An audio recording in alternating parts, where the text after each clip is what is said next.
Bibili din kayo ng folding bike, sir? Oo eh. Pero hindi para sa akin. Para sa akin, sir? Wow, yang-iya naman ako sa'yo. Ano ko si Santa? Hindi. Para kay Elsa. Wala pa akong panregalo sa kanya sa Pasko eh. Parang kurso natin yung bike na nakita namin kanina. Swerte naman ni ma'am. Ano, sir? Nakapili na po ba kayo? Di pa nga eh. Ano bang magandang folding bike?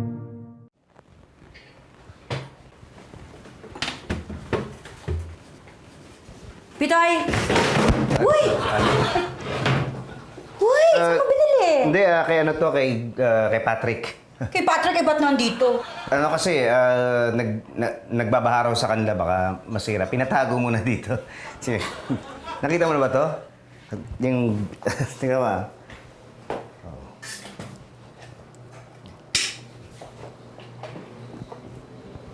Diba?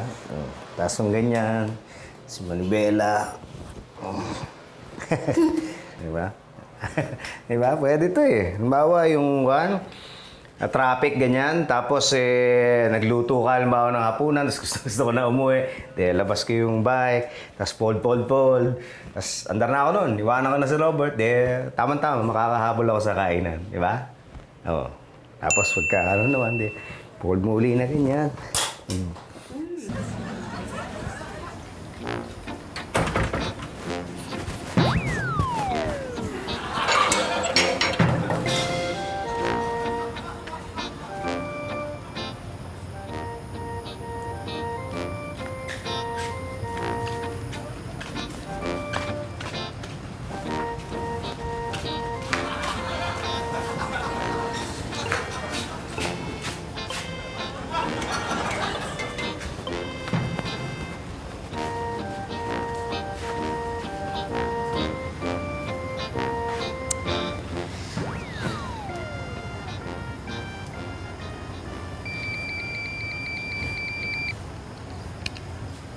Hello, Pitts.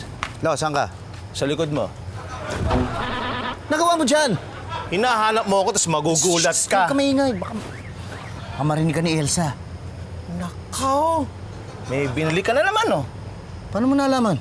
Ganyan na ganyan yung tono mo nun, yung bumili ka ng mahal na sapatos, eh. Ano naman kasalanan mo? Wala akong kasalanan. Anong kasalanan? Wala. Ano yung binili mo? Bili kong panregalo kay Elsa, pamasko. Surprise ko sa kanya yun eh. Ano regalo naman yan? Folding bike. Folding bike. Bike na natitiklop. Saan nilalagay sa sobre? Hindi, patapusin muna ako, okay? Kikwento ko sa'yo, ha? Sige, sige. Bumili kong folding bike, Oo. panregalo kay Elsa, Oo. pamasko. Oo. Nakita niya. Oo.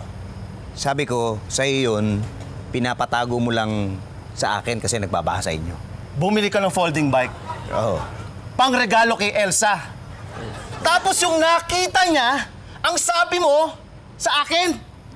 Oh, hindi, kasi... Okay. Pitts, halika na, nagugutom na ako. Kakain na tayo. Tara na.